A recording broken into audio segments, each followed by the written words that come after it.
This is so cute. I don't know why I never did this before.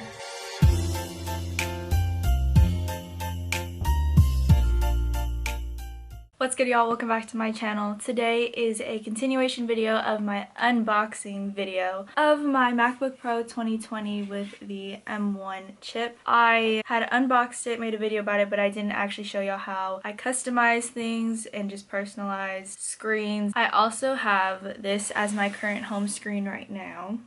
And some people were asking me how I did that. So if you want to know how to, then just keep on watching. We're just going to get into it. I'm going to screen record my screen so y'all can see exactly what I do and it'll be a lot clearer. First thing I'll do is how I customize this background. I actually wanted to change one of the pictures because the Janae picture right here is a little brighter than the rest of the theme that I got going on. So we're going to fix that and then switch it up. First, you want to figure out what theme you want. So for me, I wanted to go with the red aesthetic. And I already kind of knew who I wanted in the background, and it's a lot of just my favorite artists. First, you want to find your pictures. And so I would just type in, like if I was searching for Drake, I would type in like Drake red aesthetic and then go to images. You just choose whatever picture you want. Say if I wanted to use this picture. Sometimes if you drag it onto your home screen like this, it'll work and add on, but sometimes it just doesn't. I don't know why it does that. So just to save the trouble, I will right click or 2-finger tap on the picture and then you go to save image as, and then I just type in like Drake. So it'll be easier for me to reference back to.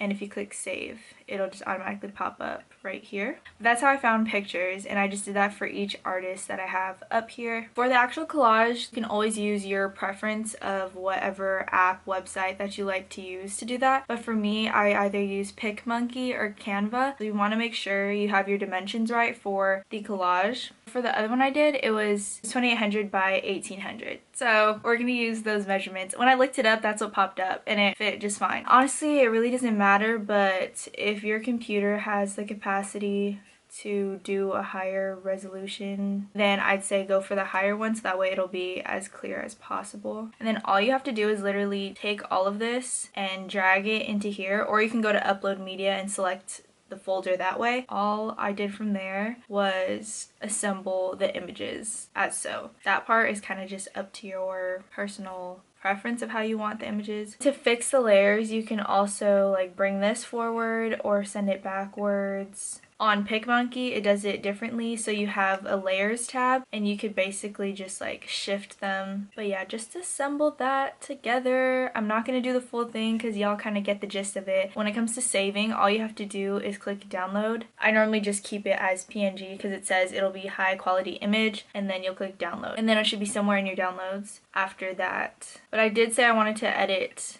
my old one, so here's what I wanted to do. For my Janae picture, I think I already might have edited it a little bit, but you can edit a picture if you just click on it and go to tools and adjust color, and I kind of wanted it to be a little darker in exposure because I felt like it didn't match. And then just go to file, save it. If I go back to PicMonkey, I can go to add photo from computer and find that Janae picture, and we'll just replace this one.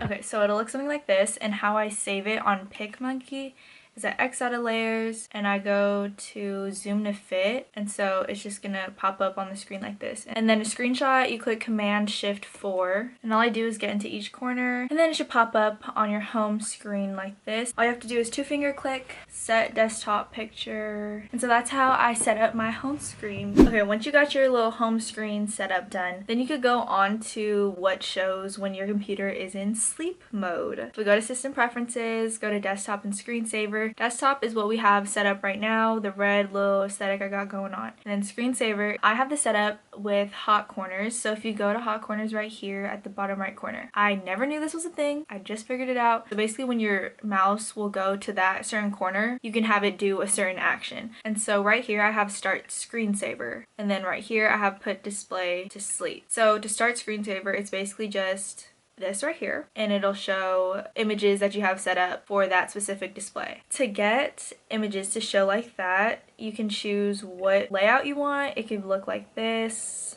like that, flip up, anything, but I liked the sliding panels the most, I think. I'm gonna actually switch it from the red aesthetic. So now that I have all my blue images together, what I'm gonna do is drag them into photos. Okay, so I added all the blues into its own folder. We're gonna go back to screensaver. Okay, we're gonna go to photo library, go to albums. Technically, you don't have to import it to iPhoto. You can actually just select a folder that is from your desktop or downloads, whatever. But I already did it. So to test it out, I'm going to go to the hot corner.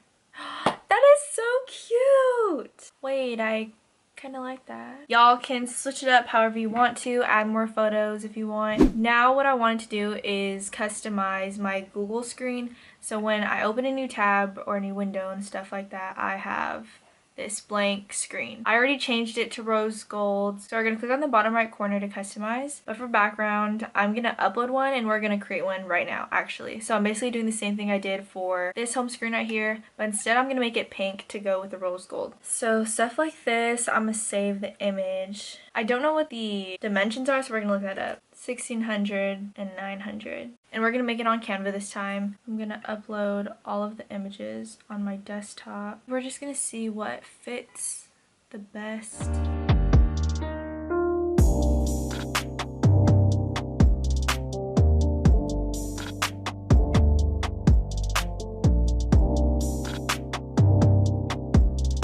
Okay, for some reason my camera cut me off right quick, but this is so cute. I love this. I don't know why I never did this before. Now we got the Google home screen set up. That's that on that. And another thing that I wanted to look at is stickies. If you just type in, it's an automatically downloaded application. Click new note and you could change the color of it. You could type in anything you want here.